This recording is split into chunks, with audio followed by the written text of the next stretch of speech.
প্রণাম জানিয়ে আমি আমার পাঠ আজকে শুরু করছি। আমরা ছোট, আমরা শিশু, আমরা করব যোগ, জগাছে শক্তি সঙ্গ, তাই তো আমাদের দিয়েছে সুযোগ।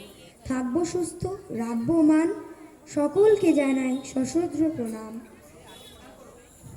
প্রথমেতে শুরু করব পদ্মাসন, তারপরেতে করব আরও কয়েক আসন। পা ছড়িয়ে সোজা হয়ে বসে তোমরা থাকো, বাম উরুতে ডানের পাটি তুলে এবার রাখো। ডান উরুতে বামের পাটি চাপিয়ে যে দিলে, দাঁতের গোড়ায় জিভা এনে মুখটি ঢেকে দিলে, মেরুদণ্ড শটান সরল যদি তখন থাকে, পদ্মাসন যে সঠিক হলো মনকে স্থির রাখে।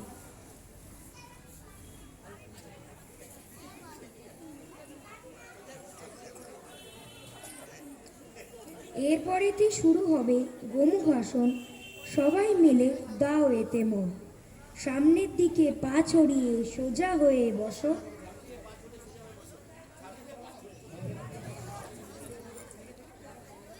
হাঁটু ভেঙে পায়ের পাতা পিছনে নিয়ে এসো।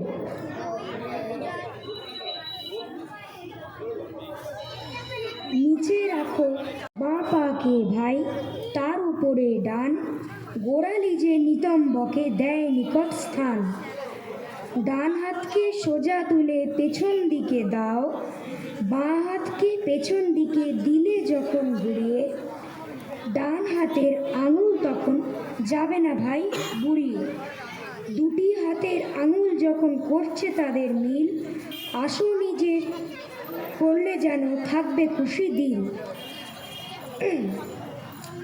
পরের আসন জানুষীর আসন করবো এবার ভাই, পা ছড়িয়ে সোজা হয়ে বসে থাকো তাই, ডান পাকে সোজা করে বাঁ পা করো ভাঁজ, বাঁ পায়ের গোড়ালি আসে নিজে তাতে নেই লাজ, বাঁ পা এসে ছুঁয়ে থাকে কুচকিটি তার, ডান পায়ের হাঁটু ছুঁয়ে মাথা রয়ে আর।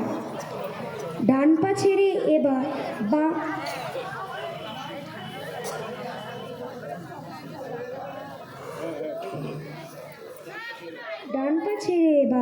বাঁ পাকে করে সোজা, আগের কাজের উল্টো কাজ সহজ অতি বোঝা।